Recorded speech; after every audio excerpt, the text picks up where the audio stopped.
We have a very brief amount of time, relatively speaking, this afternoon, so I will try to be brief. What we will do this afternoon is we will have two 20-minute opening statements, followed by two 10-minute rebuttals. We will take a break. We need to take at least one break for the television cameras. We'll let you know. That will come right after the opening statements. Then we will have what's called crossfire, 3 minutes of presentation, back and forth for 30 minutes, a total of 5 cycles of that. And then we will have 5-minute conclusions. Because of the time frame that we have this afternoon, we will not have an opportunity for audience questions after this debate, but we will have an opportunity this evening. So if you have a special question that you want to try to get asked involving the information that is discussed in this debate, make sure to write it down, because I assure you by this evening, if you're like me, you will have forgotten what it was. And then this evening you'll have that opportunity. Our debaters today, to my left, to your right, is David Wood. He is a teaching fellow at Fordham University, where he teaches philosophical ethics, which I find to be somewhat of a conundrum anyways. He holds degrees in biology and philosophy, and is co-author of the book, Who Was Jesus? Who Was Muhammad? 2 Debates. He is unaware of this, but he was just yesterday elected as the president of the I Love to Travel Through Delaware fan club as well. Those of you here Friday know why that was. Shadid Lewis, to my right, is a convert to Islam, as we heard very eloquently last evening in the debate. Currently serves as president of the Hampton Mosque and Islamic Center. He has a certification in comparative religion from the Islamic Research and Propagation Center, and has studied the sciences of the Quran at the American Open Islamic University. And so I hope you will get out your pen and paper, and you will listen very, very carefully as these two gentlemen discuss, did Jesus rise from the dead? The first 20-minute opening statement from David Wood.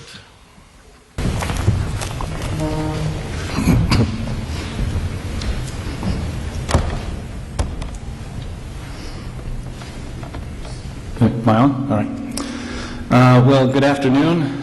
My thanks go out to Pastor Hardaway and Central Baptist Church for hosting these debates on Jesus' death, deity, and resurrection. And I think we should have debates like this every Easter, because this is the day Christians celebrate Jesus' resurrection from the dead, which we believe proved Christianity to be true. So I'm excited that Nabil and I get to follow Jesus' example by showing that Christianity is true here on what we call Resurrection Sunday.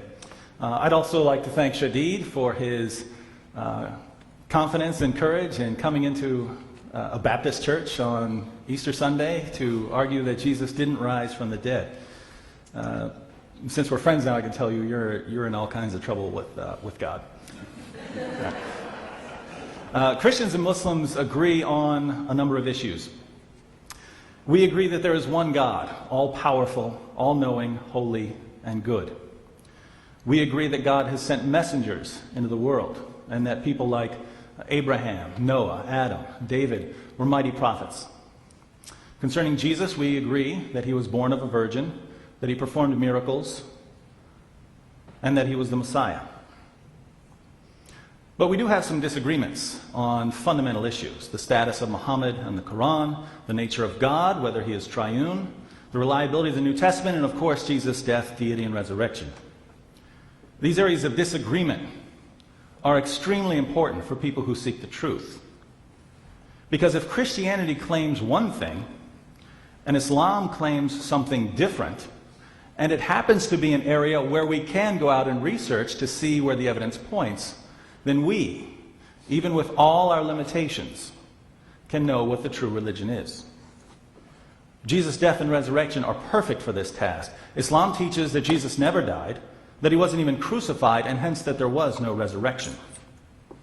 Christianity teaches that Jesus died by crucifixion and that God raised him on the 3rd day.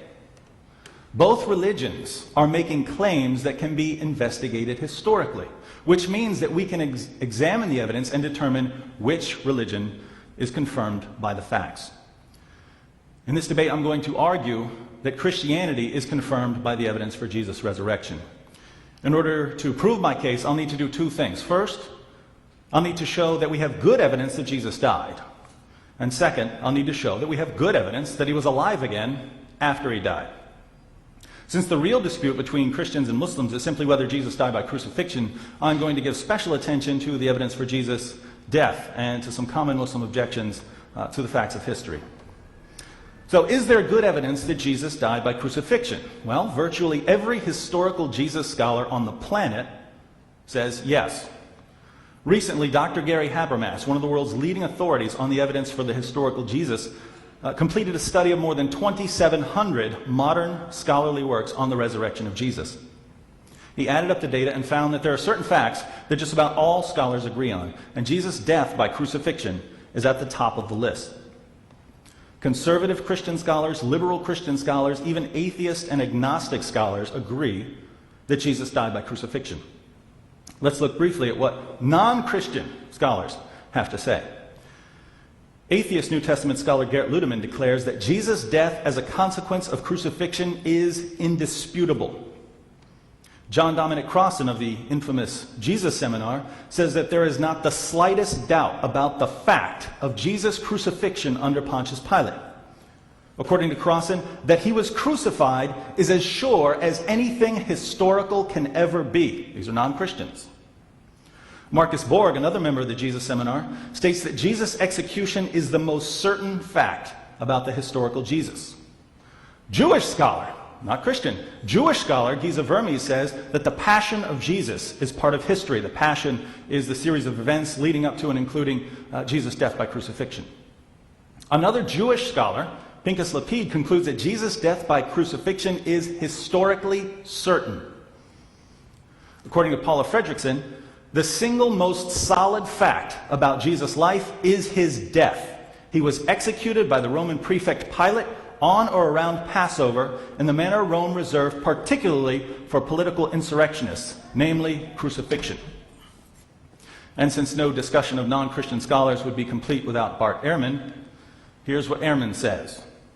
One of the most certain facts of history is that Jesus was crucified on orders of the Roman prefect of Judea, Pontius Pilate. Now let me be clear what I'm saying here. I'm not saying that we should believe whatever non-Christian scholars say. I'm pointing out the fact that on this issue, Jesus' crucifixion and death, even non-Christian scholars agree with the Christian view. And not only do they agree with us, they say that Jesus' death by crucifixion is indisputable, that it's historically certain, that it's one of the most certain facts of history. If you're a Christian, this scholarly consensus should make you feel good. Everyone agrees with us on this point, even people who can't stand what we believe. But if you're a Muslim, I think this should bother you. It would bother me if I were a Muslim. If I found out that everyone who was an expert in some field of research held that my belief was false, not just false, indisputably false, that would keep me up at night. But in my experience, I found that this just doesn't seem to bother Muslims at all. The Quran says Jesus didn't die, so Jesus didn't die, no matter how many experts say that the Quran is wrong. So among many Muslims, there's this complete trust in the Quran and an equally complete lack of regard for careful historical investigation. So we've seen that there's a scholarly consensus on the issue of Jesus' death by crucifixion. But let's take a look at some of the ancient sources that scholars consider when they investigate this matter. All four Gospels, Matthew, Mark, Luke, and John, report the death of Jesus, and these are all first-century sources. I would put the Gospel of Mark in the 50s, and some scholars date the Mark and Passion narrative to within 7 years of Jesus' crucifixion. We also know of some ancient Christian creeds that predate the writing of the New Testament. The most important early creed is recorded in 1 Corinthians 15, 3 through 8, though the creed is about 2 decades earlier, and some date it to within 5 years. Some date this creed to within, everyone dates it to within, almost everyone dates it to within 5 years. Some date it earlier, including some who date it within months. James D.G. Dunn, for instance, says, this tradition, we can be entirely confident, was formulated as tradition within months of Jesus' death. So this is extremely early material. And what does our earliest evidence say? That Christ died for our sins according to the Scriptures. This was the official teaching of the early church. It was the official teaching of Jesus' apostles.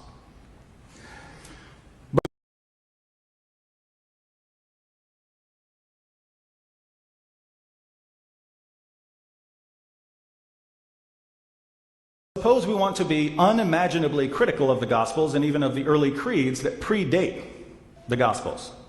Here we can turn to the second generation of Christian leaders, which included people like Papias, Ignatius, Clement of Rome, and Polycarp. We have writings and quotations from these men, which is important because some of them knew the apostles. Polycarp, for instance, was a disciple of the apostle John. And what do we find when we turn to these writings? All we ever find is confirmation of the New Testament position that Jesus died on the cross. But even if we decide to throw out all Christian testimony, we would still have to conclude that Jesus died by crucifixion, because we can see it using non-Christian sources. For instance, we know that the first century historian Thallus was aware of Jesus' execution, because in 52 AD, just 20 years after Jesus' death, Thallus tries to explain the darkness that was over the land during Jesus' crucifixion. Later in the first century, the Jewish historian Josephus, in Book 18 of his Antiquities, mentions Jesus' death by crucifixion under Pontius Pilate. Not long after that, the Roman historian Tacitus, in Book 15 of his Annals, also says that Jesus was executed during the reign of Pontius Pilate. We could go on to discuss other sources, Mara bar Serapion, Lucian of Samosata, the Jewish Talmud, the writings of heretical groups, and so on, but it should be clear by now that all of the evidence we have tells us that Jesus died by crucifixion. And I challenge Shadid to find a single source written within a century after Jesus' death that says otherwise. The evidence, from a historical perspective, is conclusive. And yet the Quran says that Jesus didn't die and that he wasn't crucified. Well, if Jesus didn't die and he wasn't crucified, why does all of the historical evidence say that he was crucified and that he did die? Shadid needs to explain this. But let's discuss the most common Muslim answer, which is also the earliest. The most common Muslim explanation for the evidence we have is that God tricked everyone into thinking that Jesus died by crucifixion. According to this view, when the Jews got mad at Jesus, God took Jesus out of this world into heaven, and he disguised Judas to make him look like Jesus. So then Judas was put on the cross, and everyone saw Judas being crucified, but they thought it was Jesus because God had disguised him. So according to the Muslim view, the reason that all of the evidence supports the Christian position is that God did such a masterful job deceiving people into believing that Jesus died. My question for Shadid, if he supports this view, is why? Why did God trick everyone? Islam has a problem here because according to the Quran, Jesus' followers were good Muslims. And yet we know from history that Jesus' original followers came to believe that he died for their sins. So where did the early Christians get this idea that Jesus died? Well, if the Muslim explanation is correct, they apparently got this false idea from God. And if we keep following this explanation to where it leads, we can only conclude that God accidentally started Christianity when he tricked everyone into believing that Jesus died on the cross. Now, explanations like this are hard to accept if you're not already a Muslim. But Muslims are really forced into making these sorts of claims because Muhammad said things that just don't make sense in light of the evidence. History is a huge problem for Islam. So what do we have so far? Well, Christianity teaches that Jesus died by crucifixion. As we've seen, all of the historical evidence supports the Christian view. We have Christian sources, Jewish sources, and Roman sources, and these sources are in complete agreement on this point. This explains why scholars are convinced that this issue is indisputable. Islam, on the other hand, teaches that Jesus didn't die and that he wasn't crucified. We have absolutely no evidence to support this claim. And in their attempt to explain why the evidence contradicts the Quran, Muslims have to bring in God as a deceiver who tricks people into believing false doctrines for no reason and accidentally starts false religions in the process. So these are the alternatives before us today. I say that we have good evidence that Jesus died by crucifixion. The only question that remains then is whether we have good evidence that Jesus was alive again after he died.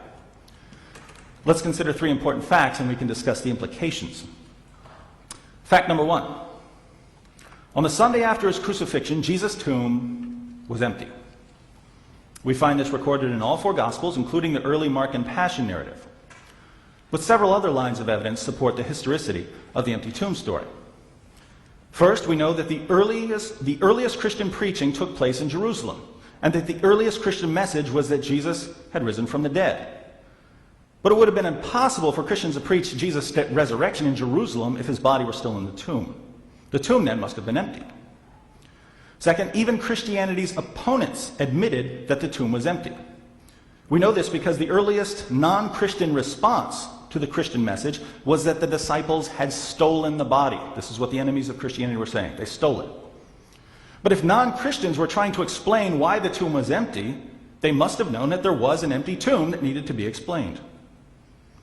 We now know, of course, that the disciples couldn't have stolen the body because many of these same disciples were later martyred for their claim that Jesus had risen from the dead. And surely they wouldn't have suffered martyrdom for something they knew to be a lie.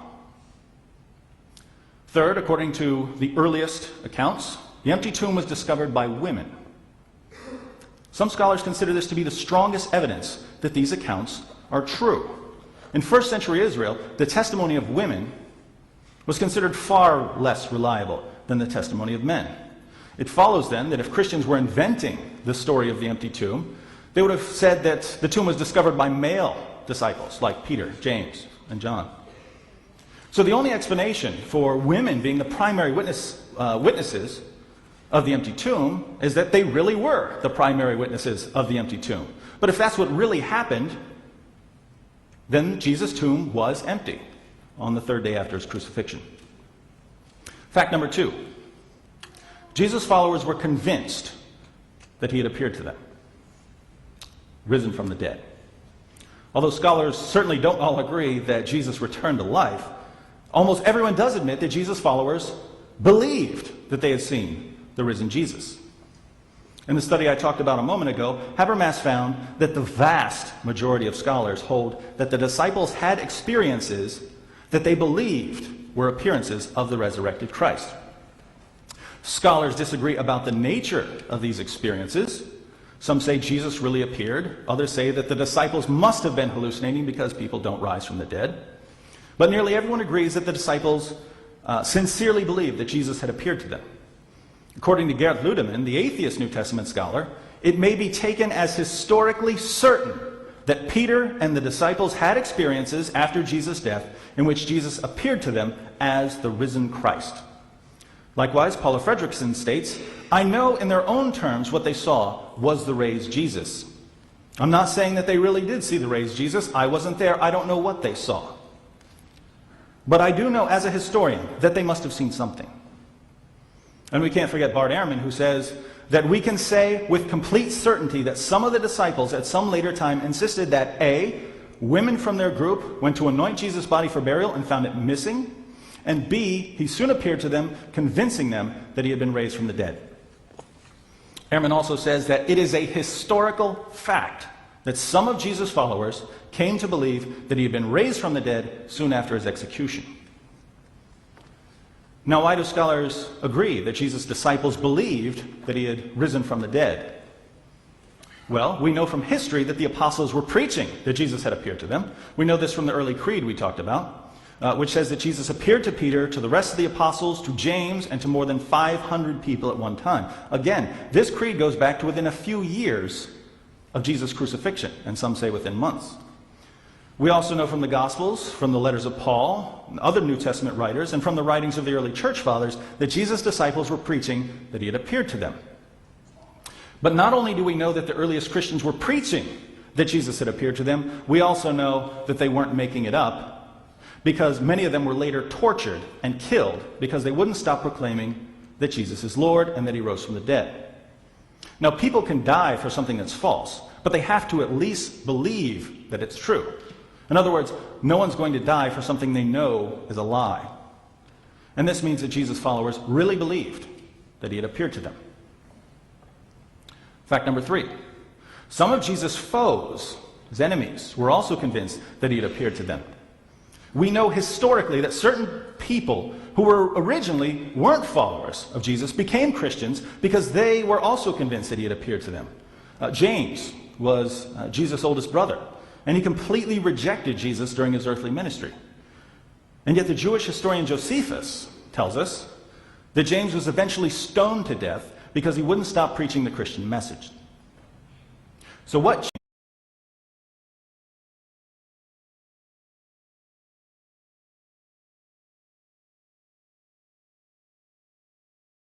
changed James from a disbeliever to a believer? Well, we know from the early Christian creed that James was convinced that Jesus had appeared to him. We also know that the Apostle Paul converted based on his belief that Jesus had appeared to him.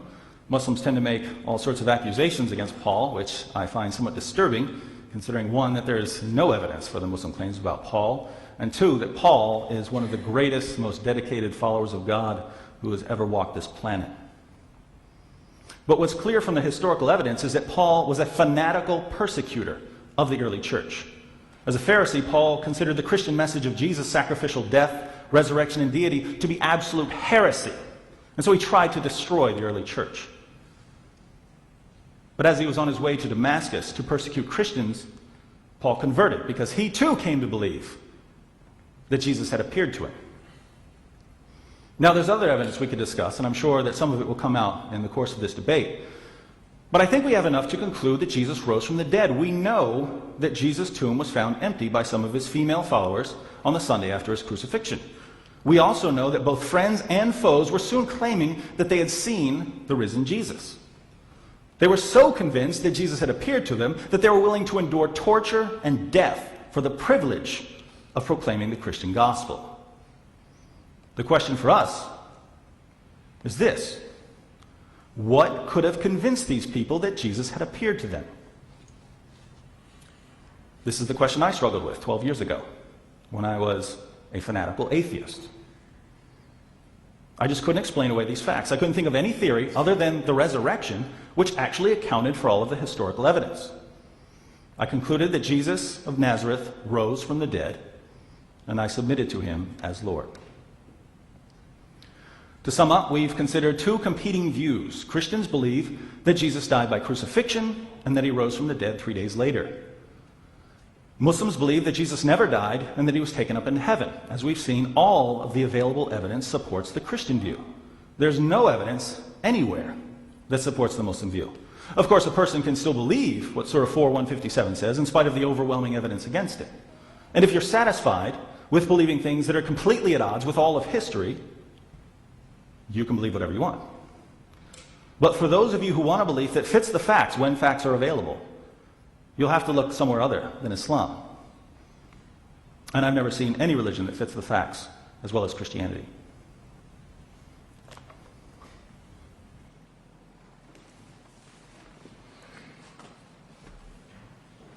Now, 20-minute opening statement from Shadid.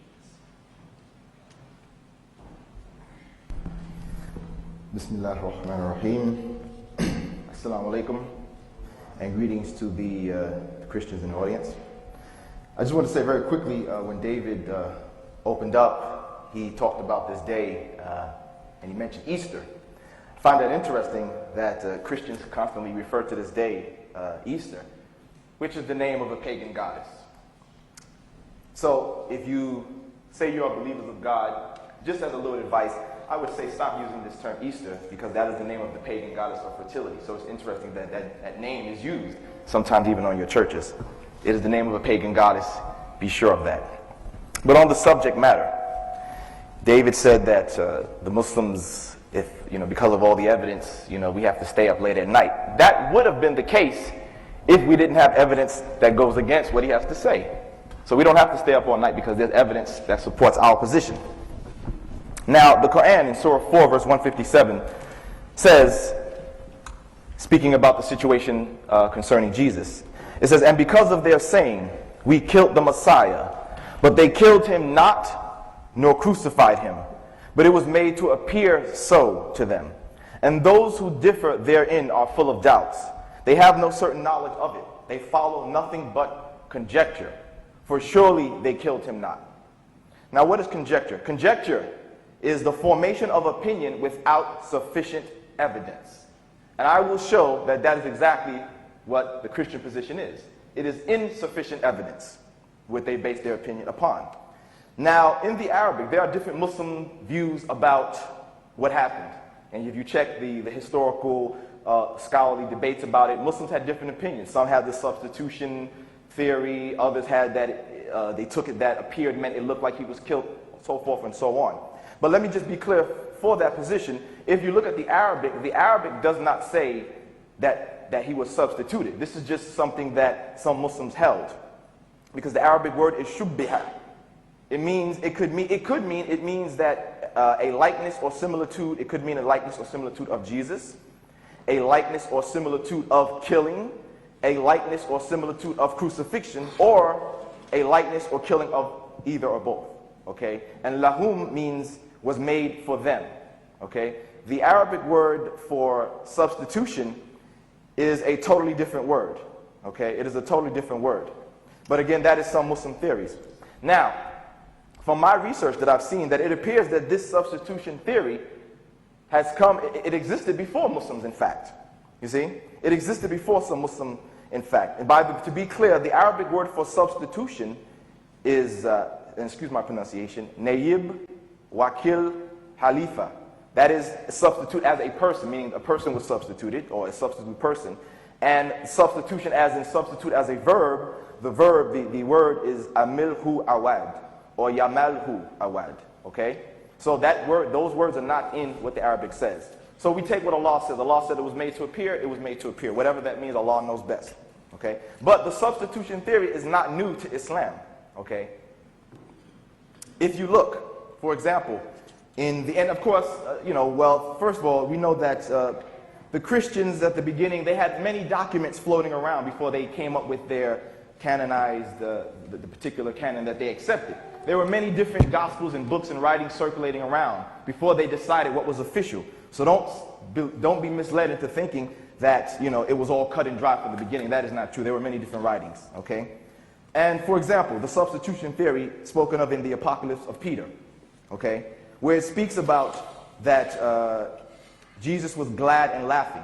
And it reads, "Him whom you see on the tree, glad and laughing, this is the living Jesus. But this one into whose hands and feet they drive nails is his fleshy part, which is the substitute being put to shame, the one who came into being in his likeness, but look at him and me." This does not originate with Islam. And from what I read, it appears that they said maybe perhaps some of the Gnostics may have converted to Islam and spread this amongst the Muslims, and Muslims may have accepted that. Allah knows best again. It's interesting to note about this that Clement of Alexandria regards the Apocalypse of Peter as holy scriptures. Okay? This is testified to in the New Testament Apocrypha by C. Detlef G. Mueller, Volume 2, page 262. You have the second treatise of the Great Seth, which was a Gnostic. Of course, modern-day Christians reject it. But we'll get into something interesting, that you find a portion of the Gnostic theory within their New Testament today, as I'll show you in just a moment. So here we read in the second treatise of the Great Seth. It says, Jesus says, "It was another, Simon, who bore the cross on his shoulders. It was another upon whom they placed the crown of thorns. But I was rejoicing in the height, laughing at their ignorance." Okay? We have a statement by, and excuse my pronunciation with the Greek names, Irenaeus in the late 2nd century in a complaint about the beliefs of Egyptian Gnostics, Balisacides, excuse me. He explains that this heretic taught that Jesus had been substituted during the journey to Golgotha, and that this substitute, Simon of Cyrene, had died in Jesus' stead. That is from the Jesus Papers by Michael Bajan. Okay? Now, of course, these were thrown out as heretical writings, yet it's still contained in their book. If you turn yourself to Mark chapter 15, verse 21 through 25, if you look at Matthew chapter 27, verse 32 to 35, you see that although they throw the Gnostics out, a portion of that is in their book. Let's read it. And it says, "And as they came out, they found a man of Cyrene." And again, please excuse my pronunciation. "Simon by name. Him they compelled to bear his cross. And when they came unto a place called Golgotha, that is to say, the place of a skull, they gave him vinegar to drink mingled with gall." Now notice, if you read it in the context, it never says that Simon gave the cross back to Jesus. It never says that Simon gave the cross back. It goes right into Simon carrying the cross, and right into that they began to crucify him and give him the vinegar mixed with gall. You see? So even though they rejected that, they still have it found in their New Testament of today. You see?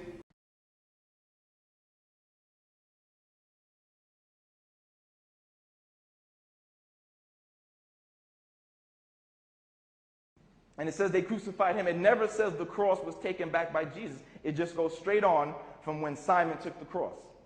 Now, remember, I talked about conjecture. Allah said conjecture, because that's what they have. You see, they have a contradiction in that story. The Gospels are not all together in agreement with how the story goes, because John contradicts that. In John chapter 19, verse 17, now, John, written many years later, they give it written about maybe 90 AD or so, says that Jesus kept carrying his cross. There's no mention of Simon coming out to carry the cross. You see? So obviously whoever wrote John saw the mistake and said, I better fix that. And this is what some people have asserted. You see? So that's the contradiction. The others, Matthew, Mark, mentioned that Simon comes out, carries the cross. Now John says, no, Jesus carried his cross the whole time. Well, who do I take with these conflicting stories here? So now let's move to the next part. Appeared dead. The next theory is the appeared dead, or thought he had died. You see? Now, as Allah said, they follow conjecture. They don't have sufficient evidence. Why?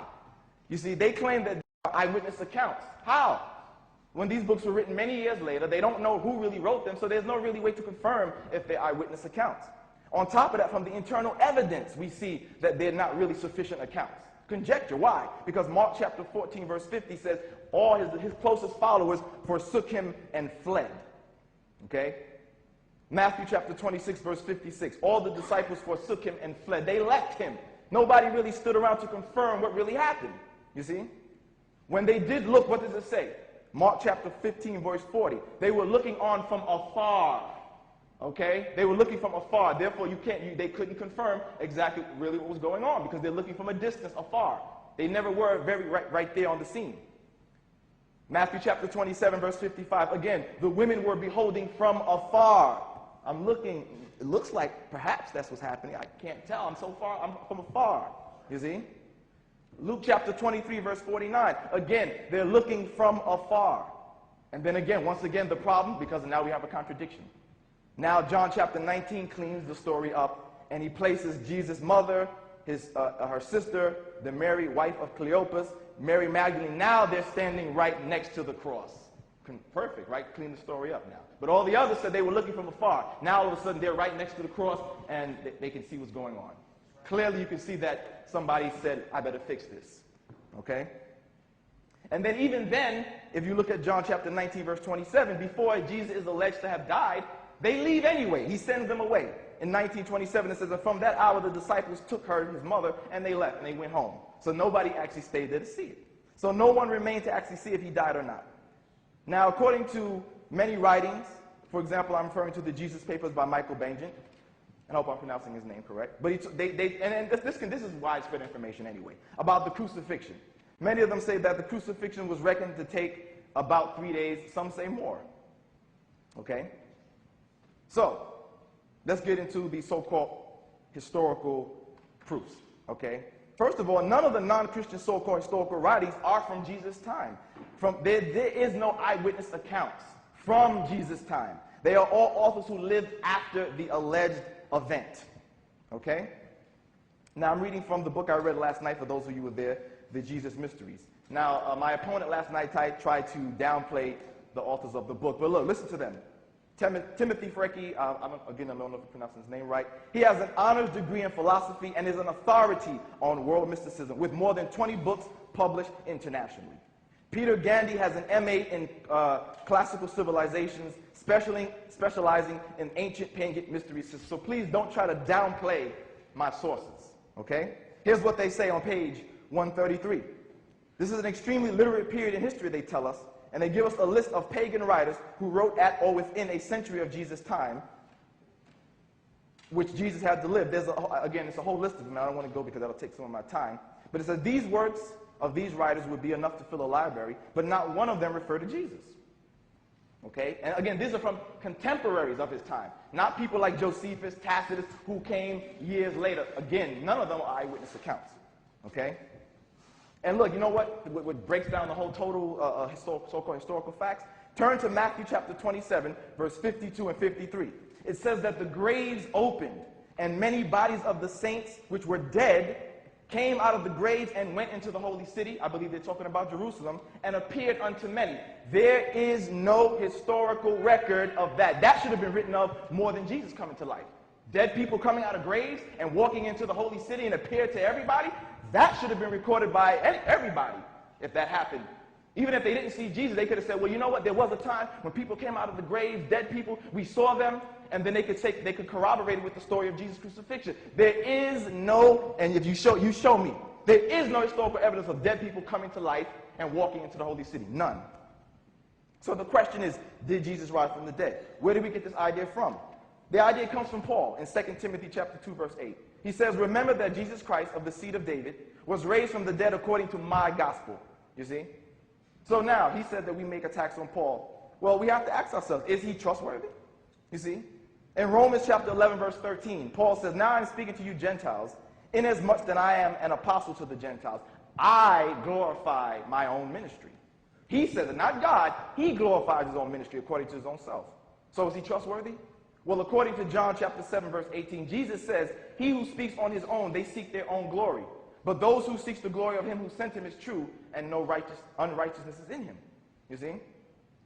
We see that Paul tells us in 2 Corinthians chapter 12, verse 16. He says, but be it so, I did not burden you. Nevertheless, being crafty, which is another word for tricky, cunning, or deceitful, I caught you with guile. Another word for insidious cunning or deceitfulness in attaining a goal. So here Paul admits to catching with deceit and trickery. Okay? So therefore we can take that and toss that aside.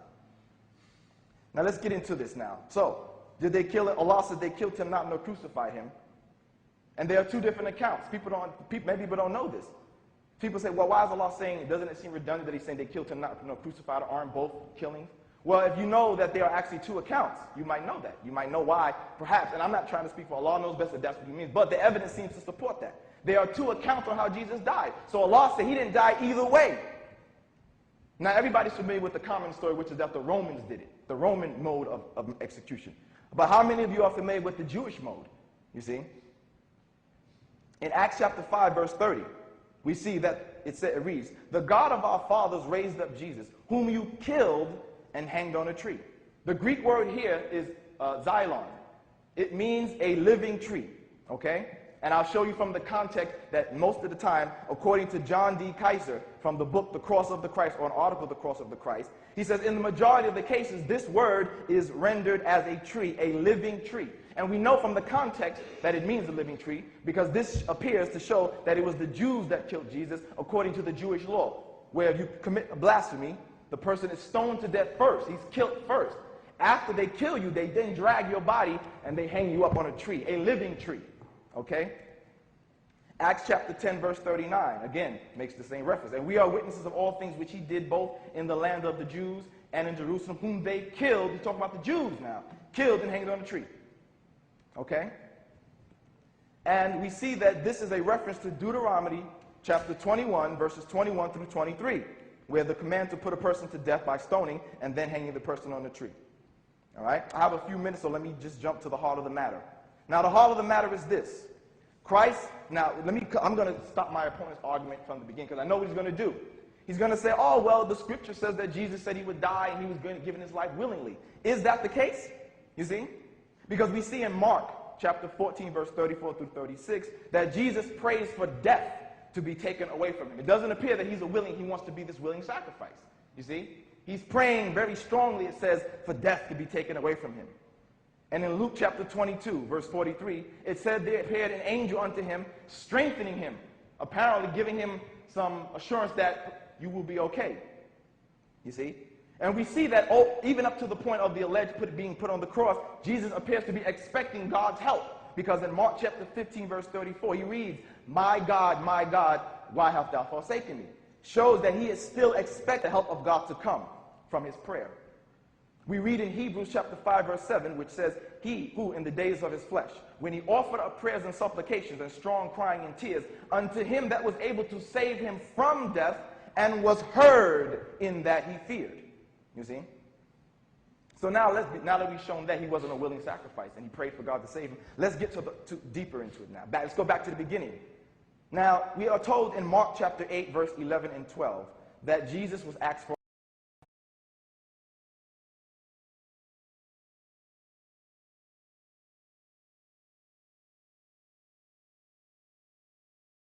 sign. You see, he was asked for a sign. Now, what's interesting here, because again, this is the conjecture here, when they ask him in Mark, he says, I'm not going to give you no sign. He says, why does this generation seek after a sign? Verily I say unto you, there shall no sign be given to you. So first he tells them, you're not going to get no sign. But now we have a problem, because now when you jump to Matthew, now he says, I'm going to give you a sign. First he said, you're not going to get any sign. But in Matthew chapter 12, verse 38 through 40, they ask him for a sign. And he says, I'm going to give you the sign of Jonah. And it reads, so as Jonah was 3 days and 3 nights, and the amount of days, let me stop you there, is not the sign. Okay, why do I say that? Why do I say that? First of all, he wasn't in that position for 3 days and 3 nights.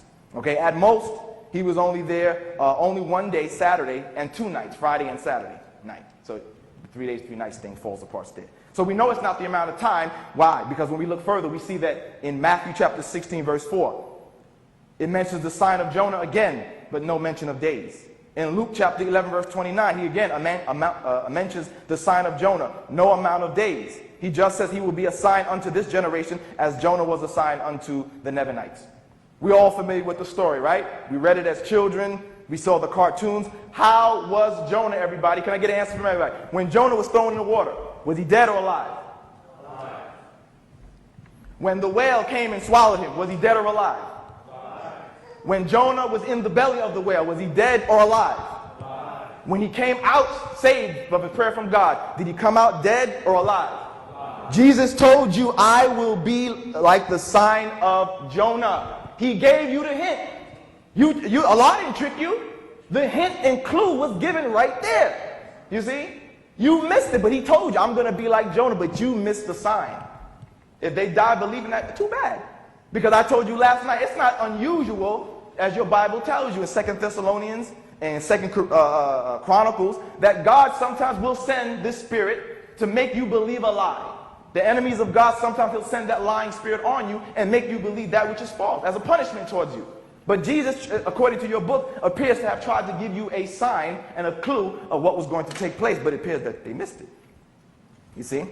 So now, and we even see from the writings, and my time is almost up, so we see from the writings that even during a situation like in Mark chapter 15, verse 44, we see that Pilate was surprised that Jesus was dead so soon. John chapter 19, verse 33, but when they came to Jesus, and this is from the soldier, that he was already dead, they didn't break his legs. The other 2 guys were still alive, so they broke their legs. But when they came to Jesus, they didn't break his legs. Why? Because, and he said he saw he was dead. I'm going to add my own way. I'm going to say he assumed he was dead. Now, is it me, or can you also see God's plan come into action? How convenient that he breaks the other guy's legs, but when he gets to Jesus, he says, oh, I think looks like he's dead already, so we don't have to break his legs. You say it's not possible? You say, oh, the Romans were good. You tell me it's not possible? If you tell me that it's not possible, need I remind you of Matthew chapter 19, verse 26? With God, all things are possible. So it is very possible that the Roman soldier made the mistake. Now, I have further information, but my time is about to be up. Well, I can get deeper into this. But again, remember the sign of Jonah. Thank you.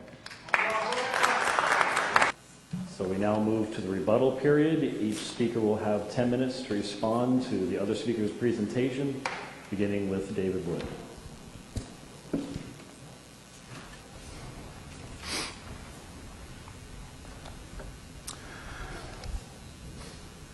Ready? All right.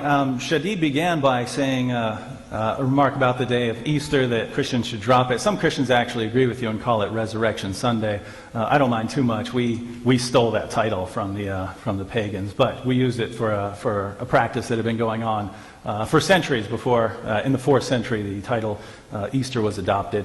But yeah, again, some would agree with you, and since we are making recommendations, I would suggest to Muslims that you stop kissing the black stone in Mecca, because that also was a pagan practice. But regardless, this isn't something that would affect the message. Shadid says he's not sure what Surah 4:157 means, that it doesn't necessarily mean substitution. So I agree with that, I would say that substitution is the earliest view, but I find it interesting that he's saying we don't know what that says. We don't know what Surah 4:157 really means. We don't know what it's saying about the crucifixion of Jesus, how it happened. Because that's interesting, because in that passage, Christians are being criticized, Jews are being criticized for not knowing what really happened. And he says he doesn't know what really happened. Shadid says that there were many documents circulating in some early times. True, but not in the first century. Remember, I challenged Shadid to produce a source within the first century after Jesus' crucifixion. He hasn't mentioned any because he doesn't have any to support his view. All the texts from the first century after Jesus' crucifixion consistently proclaim that Jesus died by crucifixion. He says that there's a substitution theory in the Apocalypse of Peter. Now, this is funny. This is a 2nd century Gnostic text. Do you know why the Gnostics began to argue for the substitution theory? Because they didn't believe Jesus was human. According to Gnosticism, Jesus didn't even leave footprints when he walked because he was just an appearance. He was an appearance. He was so divine he wasn't even human. And again, as James mentioned on Friday, the Gnostics were polytheists. They believed in many gods. And this is the text that Shadid is appealing to. But the reason they went for this substitution theory was they were claiming Jesus wasn't even human. And then the question arose, well, how do you explain the fact that everyone saw him risen from the dead? I mean, everyone saw him crucified, and they said, it must have been someone else. We know this. We know this historically. We know this was the Gnostic position. We know that's what the gospel, what the Apocalypse of Peter means. And so he's appealing to this text, according to which Jesus wasn't even human. I hope you all keep in mind that he's appealing to this text for later on tonight when they debate the death of Jesus, and the Muslim side tries to prove that Jesus was just a human. He says this is an early text. But again, 2nd century Gnostic polytheist text. Position of the, he says, but this position remains in the Bible because you have the story of Simon of Cyrene. No. The Gnostic text included some of the details in the Bible. The Gospel of Mark and Matthew and Luke and John, these are 1st century texts. There isn't a scholar on the planet who would put the Apocalypse earlier than the Gospels. Find me one. I challenged Shadid, again, I challenged him to provide a 1st century source, source within the 1st century after Jesus' crucifixion, so I take anything up to around 130, but there is none. He says that we don't have eyewitness accounts because the disciples fled. Well, even the synoptics say that Peter was following along, and besides, my argument is not based simply on the disciples, although it's very clear that the disciples would have known whether or not Jesus died. This was a public event. There might have been hundreds or thousands of people standing around. And again, Peter was following. But regardless, 2 of Jesus' followers buried him. It seems like they would know whether it was Jesus or not. And again, you don't have to just deal with the Christian testimony. We know that the Jews were convinced that they had crucified Jesus. Even the Quran says that. So I don't see how you as a Muslim can say we just don't know who there was to see this. According to the Quran, the Jews were convinced that they had crucified Jesus.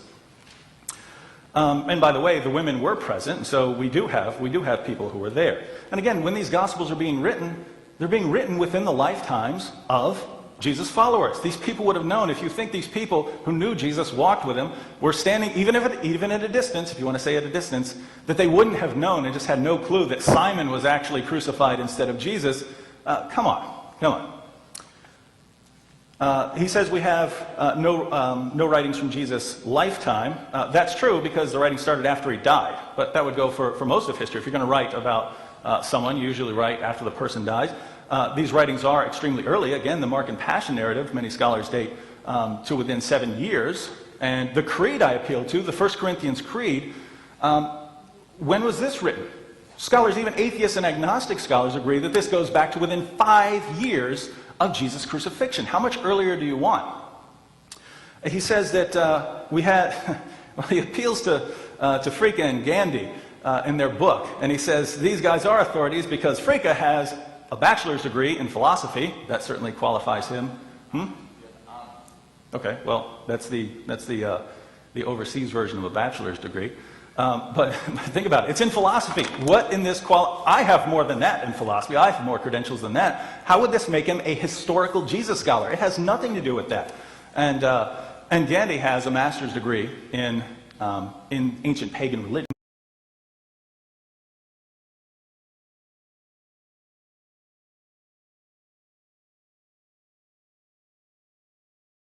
How would this qualify him as a historian for the historical Jesus studies? It wasn't. Notice the scholars I quoted. I quoted many scholars. Who did I quote from? I quoted from world-renowned, non-Christian biblical scholars, New Testament scholars, and historical Jesus scholars, to show that even people who radically disagree with me at least agree with me on this point. He appeals to people who have no background in historical Jesus studies. He says that the idea came from Paul. The idea of Jesus' death came from Paul. So what in the world was Paul converting to? We know Paul converted to Christianity. So let me get this straight. You had Jesus followers going around preaching nothing. They just were going around preaching something. We have no clue what. Paul came in, converted to whatever it was they were preaching, and then convinced all of Jesus' disciples that he died on the cross with no evidence whatsoever. And then these people went out and were willing to die and be martyred for their claim that Jesus died on the cross, which Paul somehow tricked them into believing. Again, this is tough, and I would say, given the standard Muslim view, the most common Muslim view, you can't blame Paul. You have to blame God. God did this. God's the one who tricked everyone into believing this, not Paul. He appeals to Paul, where Paul says, I caught you by trickery. I would suggest reading this in context. Paul is sarcastic throughout there. Whenever people are constantly criticizing Paul, saying, you're just catching them by trickery, you're just doing this, you're doing that, and he says, and you crafty fellow, I just caught you by trickery. This is clear from the text. Paul uses this constantly. If you don't like sarcasm, then you probably won't like Paul, but Paul is extremely sarcastic in pretty much every book. He says, there's the Jewish mode of crucifixion, which is being hanged on a tree. This was the Jewish way of referring to crucifixion, and they use it interchangeably. They use being crucified with being hanged on a tree, and there's no problem here. There's no contradiction. The Romans that's completely consistent with the Romans taking the crossbar and putting it up on a tree for crucifixion. So I don't see the point here. He says we need to get to the heart of matter. Mark 14, Jesus prays for death to be taken away from him. Read a Bible. Is that what it says? Does it say, I pray for death to be taken away from me? Not at all. That was a misquotation. Jesus prays for this cup to be taken away from him. And according to Christianity, what was about to happen? Jesus was about to have all the sins of the world placed on him. That's what that's referring to. It has nothing to do with death. He refers to Hebrews 5:7, where it says that Jesus prayed to be for God to rescue him from death. And therefore, this must mean, since it says his prayer was answered, that Jesus didn't die. Here's a principle I use. Never sacrifice the clear for the sake of the unclear. Saying that Jesus would be rescued from death can have two possible interpretations. One, that he would be rescued from dying, and two, that he would be rescued from death. He's died, now he's in death, and then he's going to be rescued from it. So there are two possible interpretations here, as there are from all of the other biblical examples of the text, including the sign of Jonah. There are multiple interpretations of these. He said, well, Jonah was alive. Great, but what was the point of the analogy? The analogy was, once Jonah goes into a fish, he's not coming out. He's not going out, but God miraculously brings him out. What's the sign of the resurrection? Once you go into death, you're not coming out. You're not coming out, but God miraculously brings him out. So this is open to multiple interpretations. So what do? If something is unclear? Well, you go to clear passages, and we have them over and over and over again. Over and over, Jesus says, I'm going to die, I'm going to die, I'm going to die. Over and over again, it says, Jesus died, Jesus died, Jesus died. Then the disciples go out saying, by the way, Jesus died, Jesus died, Jesus died, over and over again. And the Muslim says, who cares what all those passages say? Let's just take these unclear verses with our interpretation that we're reading into the text.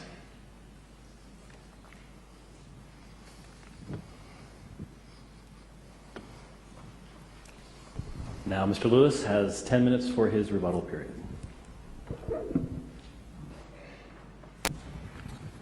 Can you hear me? Good. Okay, well, let's start off with this last point. Now, first of all, I didn't say that that we don't know what Allah is saying in Surah 4, verse 57. I gave you the different interpretation and points of view of it. But you notice you're a hypocrite, because now you just admitted that you're not sure what Hebrews chapter 5, verse 7 is. Did you hear him? Well, that could have two different interpretations. So please don't be hypocritical. And then he said the same thing about the sign of Jonah. Well, that could have different interpretations. So you're saying you don't know either. You're not sure or certain about that point either from your own scriptures. Okay? Now back to the matter here. First of all, as I just said, I mentioned these other things in the Gnostics just to show you that there were different points of view. I'm not saying I'm resting my case on that. In fact, if you heard me, you know I didn't rest my case on that. I made my case clear on the evidence that I gave from the scriptures about the sign of Jonah. I just showed that there were other ideas floating around out there, and that was my point. Okay? Well, let's see. He attacked the sources. Doesn't matter. Okay? He was saying that Paul was actually being sarcastic in what he said about being God. No, I disagree.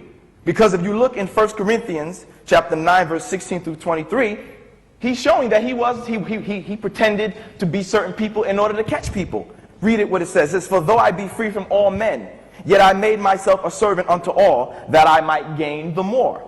And unto the Jews I became as a Jew, that I might gain the Jews. To them that are under the law, I came as under the law, that I might gain those under the law." Yet Paul, we know that Paul, in his other writings, says that the law is no more, that Christ was the end of the law, that you're justified by faith without works of the law. So he's telling, yeah, I pretend like to be the Jew to catch the Jew. I'll act like these people to catch this. Those who are under the law, I'll appeal to them so I can catch the people under the law. So that's not sarcasm. Okay? Now, again, I'm basing my argument on the sign of Jonah. Okay? He says, as Jonah was. It's conditional there. Right? As Jonah was. He will be as Jonah was. We already went through it. Everybody agreed with me. Jonah was alive the whole time, through the whole ordeal. Okay? Now take that back to what I gave you from the Quran, where Allah said that it would appear to them so. So if you connect that with the sign of Jonah, it would appear that Jonah would have been dead. You know the story. He was thrown into the raging water. People looks like he's going to die from drowning. The big whale gobbles you for sure. Oh man, looks like Jonah's dead now. The whale swallowed him up. He's in the whale's belly. Everybody assumes, you have to assume, first of all, scientifically, he's dead. He's been swallowed. You're not going to be able to breathe inside the belly of a fish or a whale. We look, he's dead. So it appears that Jonah was dead. But he comes out alive through the whole ordeal. Jesus said again, as Jonah was, so shall the Son of Man be, or so shall I be. Right? So, therefore, we can see that coming into play, that it appeared that he was dead.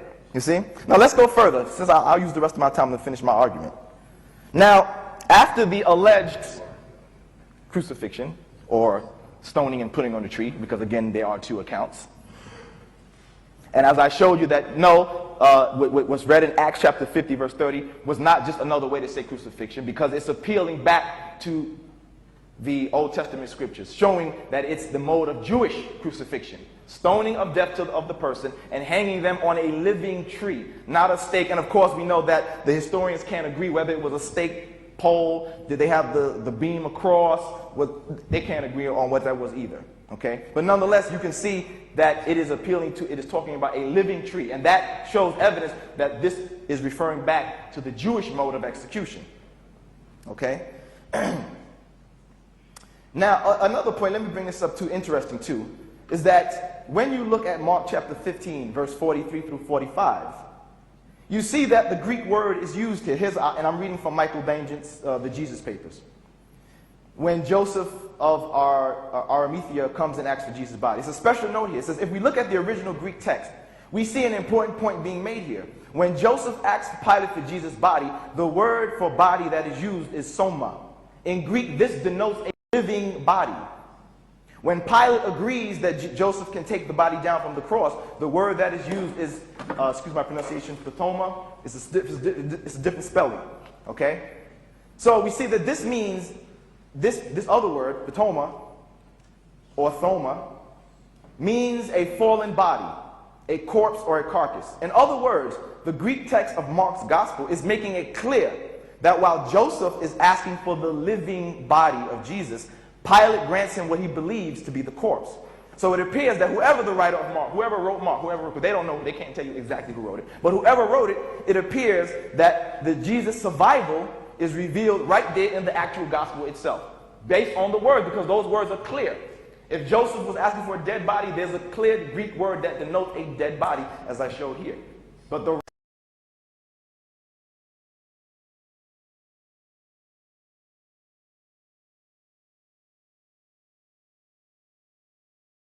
he put that word on purpose. So it appears whoever the writer was, he too was trying to give you the hint or show you that this was understood that Jesus was not dead. And there are many stories that surround that too.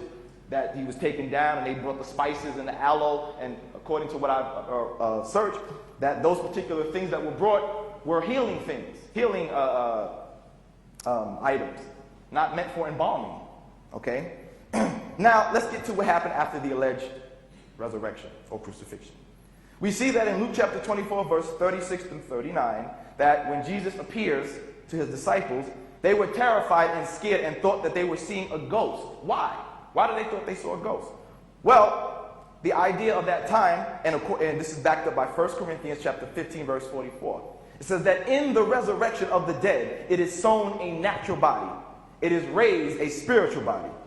Okay? There is a natural body and a spiritual body. So when they looked at Jesus, if they believed that he was resurrected, they thought that they were looking at a spirit, a ghost, and that's what it says in the text, a ghost or a spirit. So Jesus goes out of his way to assure them that that is not the case, that they're not looking at a spirit. You see? Luke chapter 24, verses 38, 39. What does he tell them? He says, "Be not troubled. Behold my hands and my feet, that it is I myself. Handle me and see." And he's appealing to that idea of the spirit. He says, "For a spirit has not flesh and bone as you see me have." You see? He goes further to show them, look, it's me. It's still me. Obviously, this is not about resurrection. Because again, the resurrected body must be a spiritual body. So he's saying, touch me because I have flesh and bones. If he was resurrected according to your scriptures, don't try to get around it. It says you have to be raised a spiritual body. Yet he's showing that I'm physical, flesh and blood. Touch me and see. But he goes further. Do you have something to eat? I want to show you beyond a shadow of a doubt that it's still me. I'm right here, alive. You see? So in Luke 24, verse 41 through 41 and 43, he asked for meat. They gave him broiled fish and honeycomb. He took it and he ate before them, clearly going out of his way to show them that he did not die and he was not resurrected from the dead. Okay? Now, it's funny that when David began his talk, you notice how he kept saying that they kept preaching that Jesus appeared to them, appeared to them, appeared to them. Then I noticed when he came up for the rebuttal, he turned it around and said, oh, they said he was dead. First it was appeared, they appeared, he appeared, he appeared. Then he comes and said, oh, well, now he changed and said, they said he was dead. But that's besides the point anyway. Because the evidence is clear, you see, that he went out of his way to show them that he was not a resurrected spiritual body. You see? And therefore, the sign of Jonas was confirmed. When they go to the tomb is empty. And of course, again, back to what Allah said about conjecture, the stories don't match up. One, they get there and the stone is still there, and an earthquake happens, an angel comes down, rolls it away, or different accounts. Or one, they get there and it's already rolled away. So the accounts don't match up either. So it's all conjecture, as we see. You see? And he talked about Peter. Peter remained for a certain point, but at the end, Peter finally left him too. So there's no one who stayed for an eyewitness account. And anyway, you don't have none of those accounts anyway from Jesus' time. You see? So we thus see that the sign of Jonas is then confirmed. And thus the claims of the Quran is confirmed. What does it say again? They killed him not, nor crucified him. But it was made to appear unto them so. And certainly those who differ therein are in doubt about it. They have no certain knowledge of it, but they only follow conjecture. And for certain, they killed him not. And I believe the proof I have shown you supports that. I believe that the proof definitely supports that. So we showed that there were two different accounts. We showed that your own scripture shows that he's giving them the sign of Jonah. And it wasn't the amount of days. And again, go back to how Jonah was, and we all again spoke about it. He was alive. Normally, what happened to Jonah, you would see he would have appeared to be dead. And what Jesus went through, you would have to see that it would appear that he would have been dead as well. But he said he would be as Jonah was. As Jonah was. It's conditional. Okay?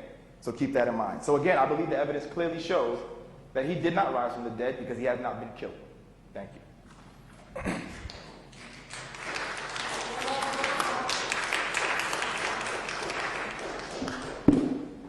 Our technical crew has informed me that they need a few minutes to address a sound issue. I don't know what a few minutes is, but we're going to take a few minutes to address a sound issue. So I'll let you know as soon as we can get started again. Right. All right. We can find our way back to our seats, please.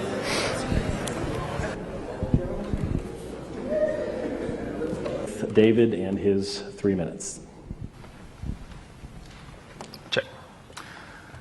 All right, well, I feel sort of like the mosquito in a nudist colony. Not quite sure where to begin. All right. Shadid says that he said that he didn't say that Muslims don't know what happened, but he did. He says, all right, it could mean this, it could mean that, and it could mean lots of things. We're not quite sure what it means. The only point I was pointing out was that in that very passage, people are criticized, people of the book are criticized for not knowing what happened, and yet the passage doesn't tell you what happened. Now, he says, well, but you're not sure about the sign of Jonah because it's ambiguous.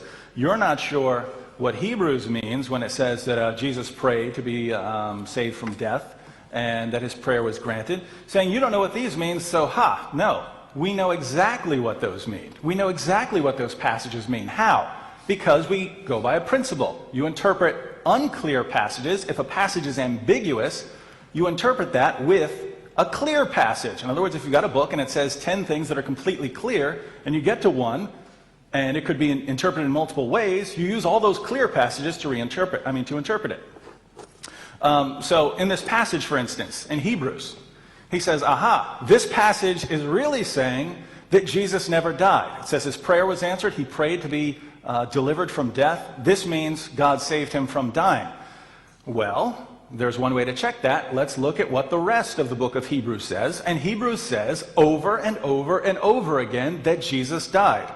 I'll give you one or two. It says in Hebrews 2, because he suffered death, so that by the grace of God he might taste death from everyone.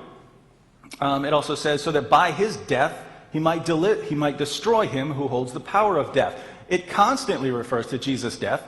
And what does the Muslim do? The Muslim goes immediately to the one unclear passage. Why? Because you need something that you can interpret in the light of Islam. And we find the same thing with Jonah. He says, but Jonah was alive. Fine, Jonah was in the water. Does that mean Jesus was in the water? Jonah was in a fish. Does that mean Jesus was in a fish?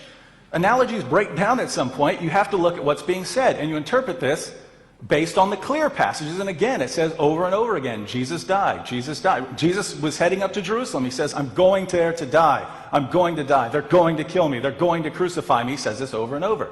And then we have in all the Gospels, Jesus died. And then afterwards, throughout all the Christian writings, Jesus died. And he ignores all of the clear passages and goes immediately for one that he can use for Islam. And I'm not sure that that's the best method to go by if you're really seeking the truth. Go ahead. Okay. All right. Well, it's interesting that you basically, from what I'm hearing, is admitting that there's a contradiction in your book then, you see? Because you say, in this part of Hebrews, it says this and this and this. But when it comes to Hebrews chapter 5 verse 7, this you said it's unclear. I think the verse is very clear. It says he was heard. It says his prayer was heard. He prayed to who could save him from death, in that he was heard. That doesn't sound like that's unclear to me. But basically what you just said there is that, these other places say death or died, but then when you get to Hebrews 5 verse 7, you say that it's unclear. I don't think it's unclear, but here you're saying that it's unclear now. So I think that's a problem for you, not me. Then you bring up in the Quran in chapter 4 verse 157 that it's not clear what happened. Yes, it is clear what happened. It says that the Jews boasted that they killed him. They themselves thought that they killed him.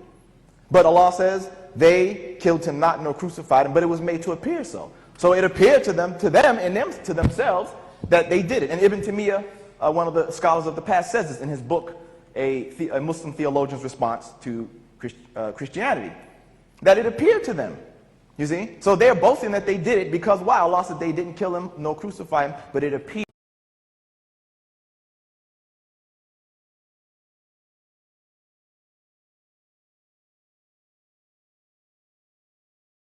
so to them. You see? But nonetheless, they are in doubt. And for certain, he says, what happened? What happened? For certain, they didn't kill him. So for you to say that the passage is not clear, it is clear. It is clear. We know it's clear that they didn't kill him. They thought they did, but they didn't kill him. Which, as I showed, connects to all what I just presented. Because you said about the sign of Jonah, going back to the sign of Jonah. Address that, the sign of Jonah. You said, oh, Jonah was in the water and Jesus was... Well, we can see that he's making the connection with Jonah. Jonah was in a very stressful situation. He was thrown into the water. He was taken by the fish, right? Jesus, from what I've seen, is that they say that Jesus is similar in that he was taken and put in the tomb.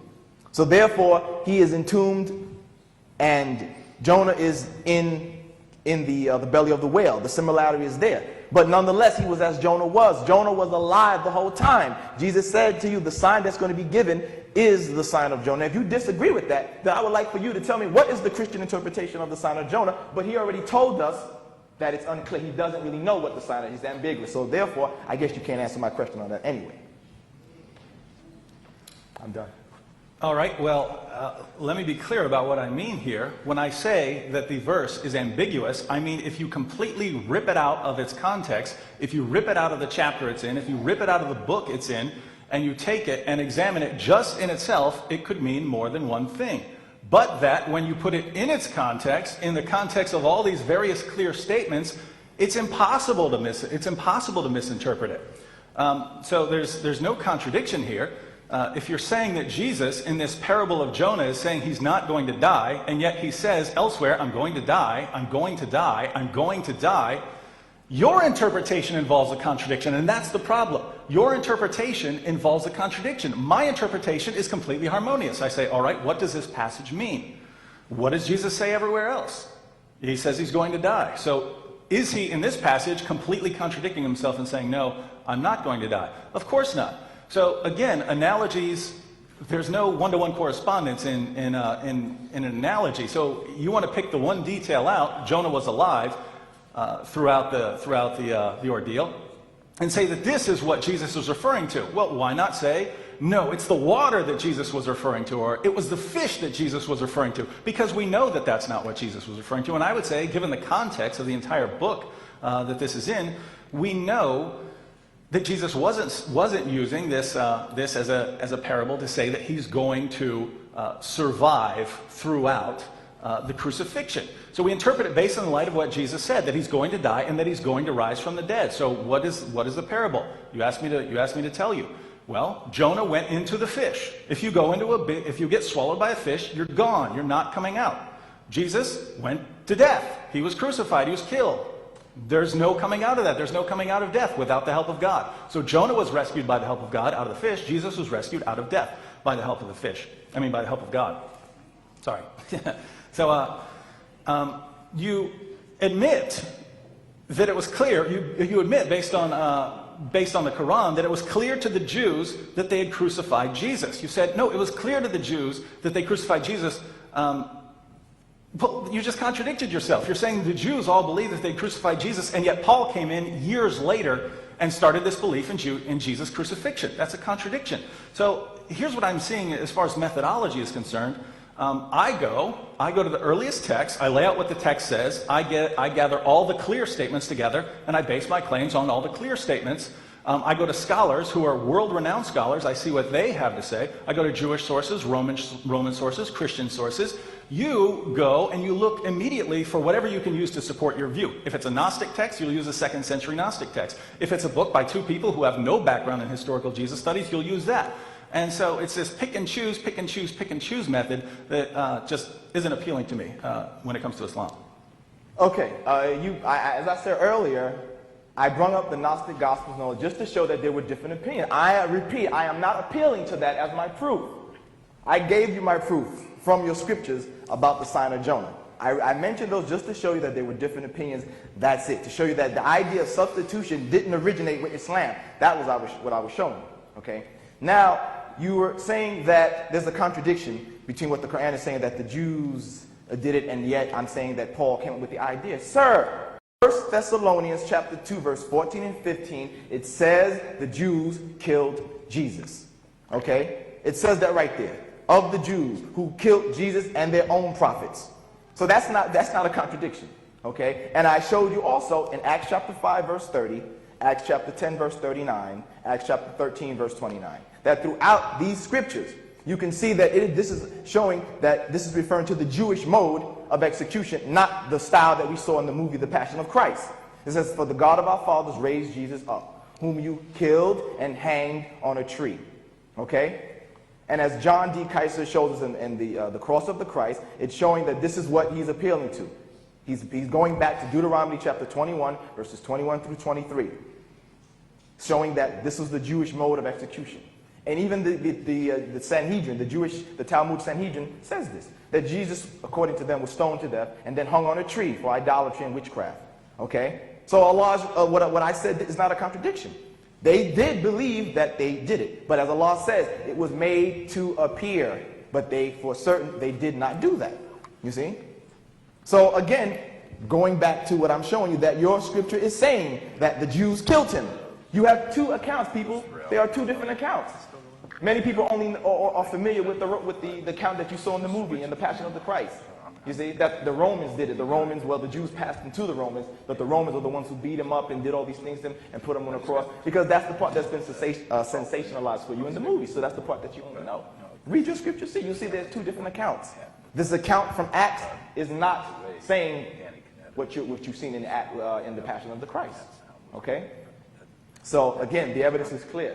The sign of Jonah, again, he says it's ambiguous. Jesus, that Jonah, was in the fish. But again, how was he in the fish, everybody? He went in the fish how? Alive. Okay? He went in the fish alive. Jesus says, as Jonah was, so shall the Son of Man be. Stop trying to get around that, sir. You can't get around that. It's conditional. Jonah was never dead. Jonah never died. Jonah was never resurrected from the dead. As Jonah was, so shall Jesus be. So it's clear. I mean, you don't have to accept it, but it's clear from my perspective, and I believe the people will agree that that's clear. Thank you, Dan.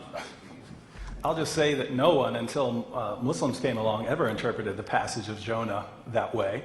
No Christian interpreters, no one after that, not even heretics, interpreted it that way, not until we get to Islam. Now why? Why didn't someone take this passage, which according to you is so clear, so clearly saying that Jesus wasn't going to die? Well, because everyone else who would ever read it is going to read it with some context. And so I don't see how you can't admit that this is open to more than one interpretation. You're saying it refers to Jesus being rescued out of the tomb alive. I'm saying it refers to Jesus being rescued from death after he's dead. If you're not willing to admit that there is another possible interpretation, given what the rest of the New Testament says, I'd say you're not examining these texts openly. You say that, according to the Bible, the Jews killed Jesus. Well, lots of people were involved. The entire series of trials and so on, that started with the Jews and ultimately ended in his crucifixion. The Romans were involved. Lots of people were involved. You say that this was the Jewish method of execution. The Jewish mode of execution was stoning. The hanging on a tree was how you display the dead body to disgrace the person afterwards. And so if you want to say that this is what hung on a tree means, according to the Jewish rule, okay, fine, then Jesus was definitely dead because they hung the dead body on the tree as a disgrace. But apart from that, we have all the sources. We know how this crucifixion took place. This isn't the Jewish mode of crucifixion. Jews didn't have a mode of crucifixion. What we have here is the Jewish description. The Jews referred to the crucifixion. Romans referred to it as a crucifixion. Jews referred to it as being hung on a tree. And you were hung. You could be hung on one. You put the crossbeam there and you're hung. I don't see how any of this is unclear. I'd like to move on to Paul, though, if we could, because I think you're really misusing a passage. You said that Paul says, well, I go to I become a Jew to the Jews. Someone who's under the law, I become as one under the law. You act as if this is some sort of deception. Let me give you an example. My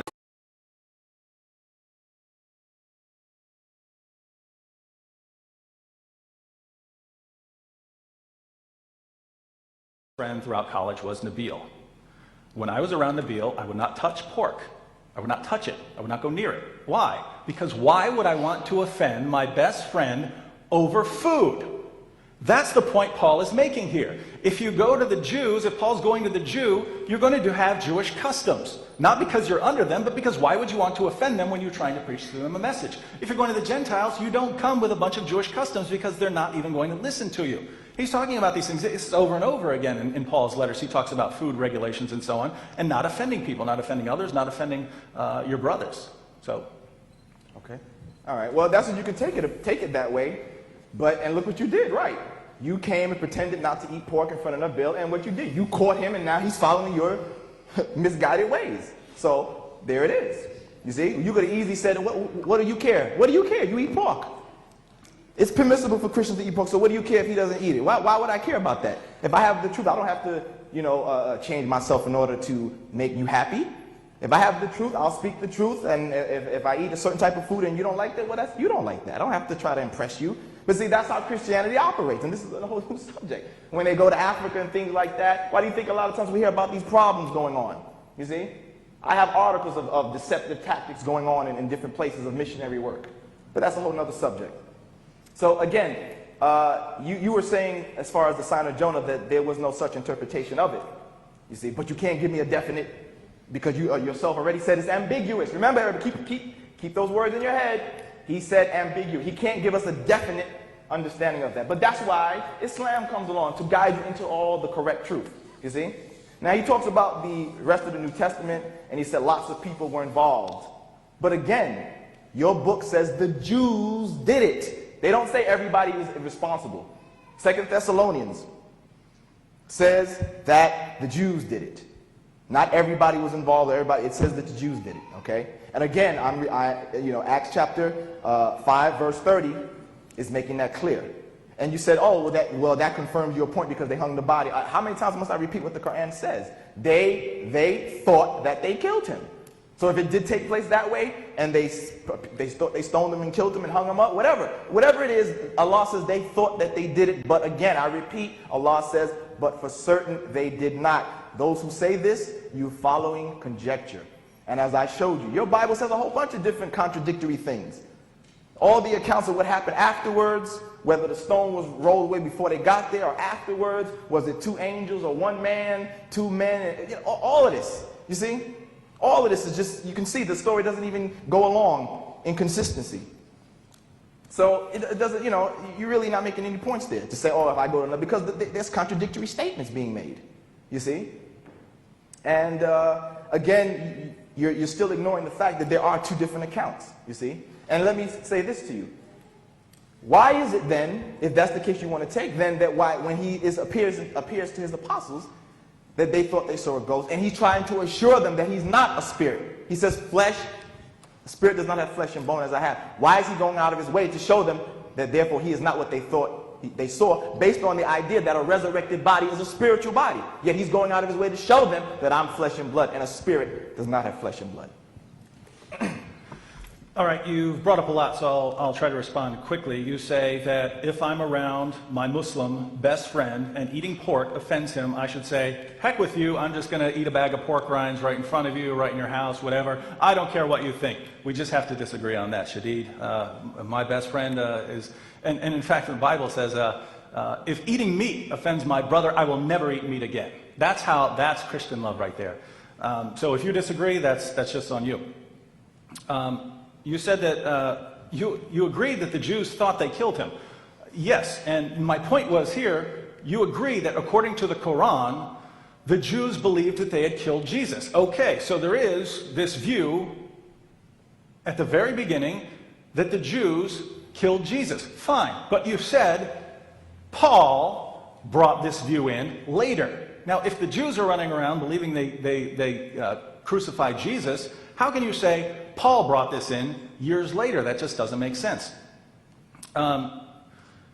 You brought up the issue of the spiritual body. I think this is very important. You said that the disciples thought it was ghosts, and Jesus was trying very hard to convince them that it wasn't a ghost. True. But here's the point. You're saying resurrection means that you're a spirit. That shows a complete lack of understanding of the Jewish concept of resurrection. The Jewish concept of resurrection was always physical. The Jews believed your body will be raised. That's why they put their bones and things in these containers, because God was going to raise you up physically. This was the Jewish doctrine. This was especially the doctrine of the Pharisees. And so when Paul says spiritual body, he means a body raised and empowered by the Spirit. And when he says natural body, he means a body that is not raised and empowered by the Spirit. And so you seem to think that when Paul says spiritual body, he means, a ghost. That's not what this means. So what these passages in the Gospels mean, when they saw Jesus and they thought he was a ghost, was they thought he was a ghost. And what did Jesus try to convince them of? That he had been resurrected. And that's why the apostles went out proclaiming that Jesus had been resurrected. That word resurrection means something very specific. It means that your body has been raised and glorified. This is not a matter of dispute. If you dispute this, you're just wrong. You could be taught this in any introduction to Christian theology or to Jewish theology class, that resurrection is something physical. And so yes, Jesus is trying to convince them, you're not seeing a ghost, you are seeing me raised from the dead. The resurrection of the dead, which Jews up till then had believed was going to take place until the end, at the end of time, it's started now with me. That's what that passage means, and that's just clear. That's just clear from the Bible and from Jewish theology. Okay. All right. Again, you're saying that I'm saying that Paul brought this idea. Right. The Quran was revealed after the time of Paul. And in what you guys say are works attributed to Paul, he's saying that the Jews did it. Acts chapter 5, verse 30. The God of our fathers raised up Jesus, whom you slew and hanged on a tree. Acts chapter 10, verse 39. And we are witnesses of all things which he did both in the land of the Jews and in Jerusalem, whom they, the Jews he's talking about, killed and hanged on a tree. So I'm right. That's from the writings there, you see. And again, 2 Thessalonians chapter 2, verse 14 and 15, this is said to be a writing of Paul, says about of the Jews, who both killed Jesus and their own prophets. The Quran is even after Paul's time, remember that. So it's saying that the Jews believe that, and there is evidence to substantiate that from your scriptures. Okay? Now, you're saying that according to the Jewish beliefs, that they believe the resurrected body will be a physical body or whatever. But I'm reading what your scripture says right here. In 1 Corinthians chapter 15, particularly to verse 44. But let's read from verse 42. It says, so also in the resurrection of the dead, it is sown in corruption, it is raised in incorruption. It is sown in dishonor, it is raised in glory. It is sown in weakness, it is raised in power. It is sown a natural body, but it is raised a spiritual body. You see? There is a natural body and there is a spiritual body. So obviously, from what we see when he appears before them, if they believe he had been resurrected, as it says, they thought they saw a spirit. Why? Look what it says here. Right in Paul's writing, he says there that the body is raised a spiritual body. So he's going out of his way to show them that he is not a spiritual body. You see? He is not a spiritual body. Handle me and see. Give me some food to eat. Clearly trying to show them, I have not been resurrected from the dead because I wasn't killed.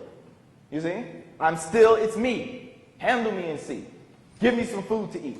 I'm not resurrected from the dead. Why? Because the resurrected body is a spiritual body. According to your scriptures, 1 Corinthians chapter 15, verse 44. And obviously, that's what the case was, what they believed, because, and that's interesting. It's interesting that he says that Jewish theology says that a physical body, then why did if they believed him dead, then why did they thought they saw a ghost then? They should have thought him a physical body then, according to what you just said. Did everybody catch that? He said according to Jewish theology, they believe that the body is raised a physical body, right? So then, them being Jews, they should not have thought they saw a ghost. If they thought he was resurrected, they should have thought they were looking at the physical Jesus then, if what you said is true, that the Jews believe that the body was raised physical. You see? Thank you, right. So, therefore, you just refuted yourself there. Thank you. Well, I find it amusing that so many... Oh, sorry. 5 rounds. Okay. That was 5 rounds. Went awful fast, didn't it? All right.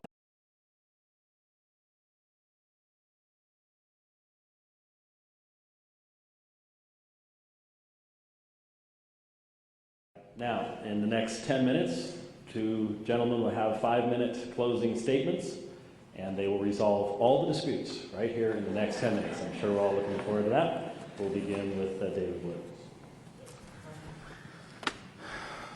All right, I find it amusing that so many Muslims were nodding in agreement with that last statement that I had said.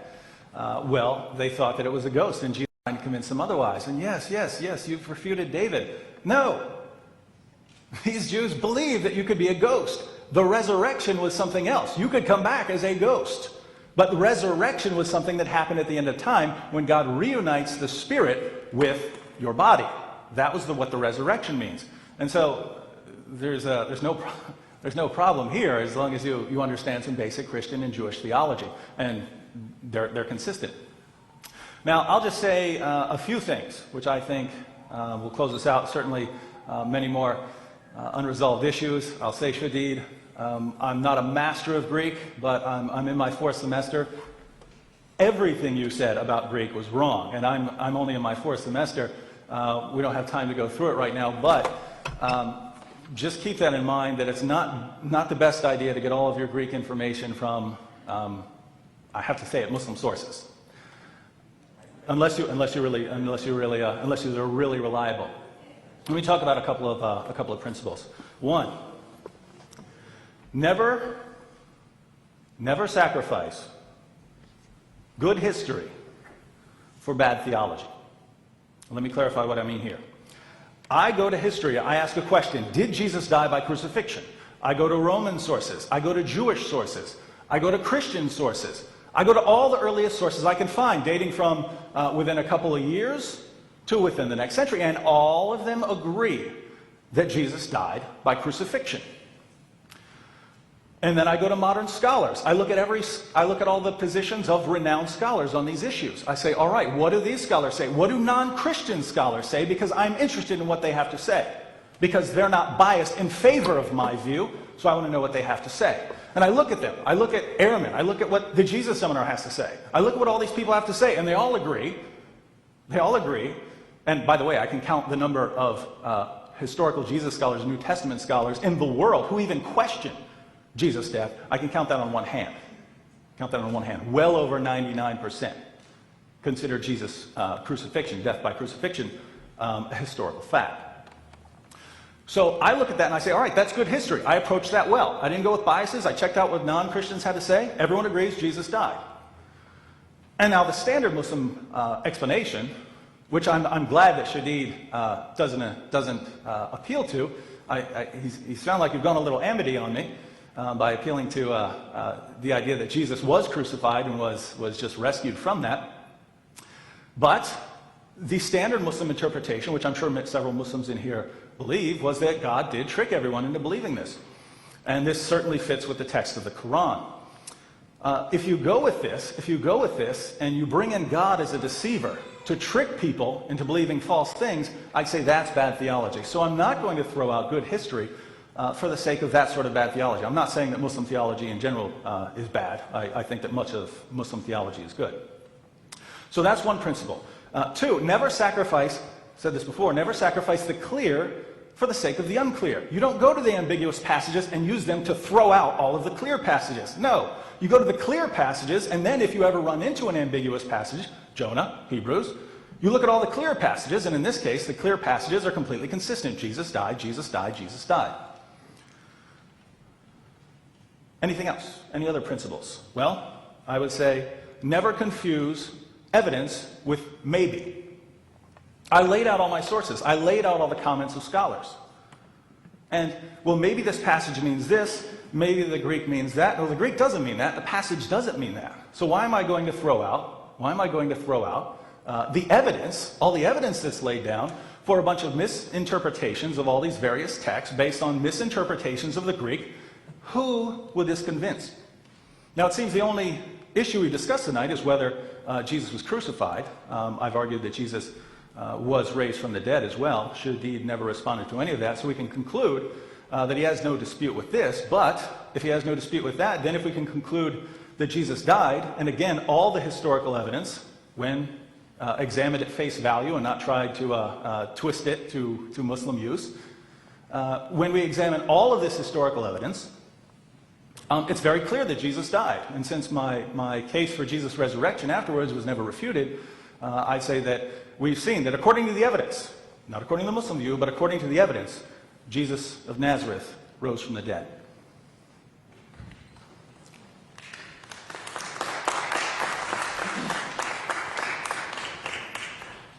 Okay, well, let's start off with that last point. Again, he told us that according to Jewish theology or thought at the time, they believed that a resurrected body was a physical body. That's what he said, you see? Yet, right when the story in their book tells us that when he appeared unto his disciples, they were Jews. Yet they're thinking he was a spiritual body. And yet your argument is that he was resurrected. He keeps telling us, right, that Christians believe Jesus was resurrected. He was resurrected. Well, again, if that's the Christian theology, and those are supposed to be the first Christians, right? Yet you're telling us that Jewish theology teaches us that the resurrected body is a physical body. Then why do they believe that he's a spiritual body? And why do you rest your argument on that? He went out of his way to show them then. See, put that in the context of what they believed. You see? Not what you later Christians believe. But since you're resting your argument on resurrection, and you say that they believed in resurrection as a physical body, yet these people believing that he's a ghost, which contradicts what you said. They believe he's a ghost, and he's going out of his way then to show them that he's not a ghost, that he's actually a physical body, in contradiction to the idea that, as your scriptures say, the resurrected body is a spiritual body. Now, you see that he tried to, his argument, he wants to appeal to history, you see? He doesn't want to really touch with the evidence I brought about the sign of Jonah and things of that nature, you see? So he says, more, his case rests on history. Well, look. This is from, I believe the man's name is Jim Walker. He says, as you can see, apologist Christians embarrass themselves when they unwittingly or deceptively violate the rules of historiography by using after-the-event writings as an evidence for the event itself. Not one of these writers gives a source or backs up his claims with evidential material about Jesus. You see?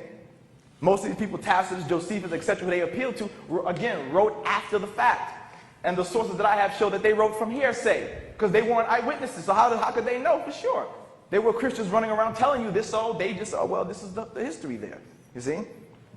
So what we showed, number one, was that there were two different accounts of how he was allegedly killed, you see? And as you see from the Quran, Allah addresses both of them. They killed him not, meaning the method of the Jews, nor was he crucified, killed by crucifixion, the Roman style. We showed where the doubts arose from, as none of his close followers were close enough to see and confirm what happened, and they all forsook him and left, so none actually can say they saw him die. None of them, you see? So, and none of the so-called historical evidence is from eyewitness reports, okay? So it all adds up to the following of conjecture, as the Quran says. But one thing is certain, as the law says, they did not kill him, so he did not rise from the dead, and he showed that when he went to his disciples. So as the evidence presented clearly shows, remember the sign of Jonas. It appeared as Jonas would have been killed from what he went through. But through it all, he remained alive. And from your scriptures, Jesus says he would be as Jonah was, conditional as Jonah. And Jonah was never dead, and he was never resurrected from the dead. He never died. Thank you. And Jesus said he would be like that.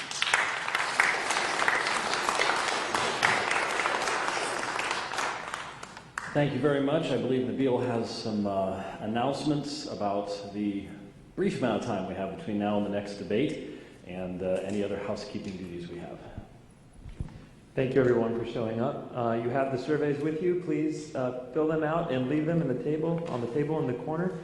We don't have time for Q&A right after this session.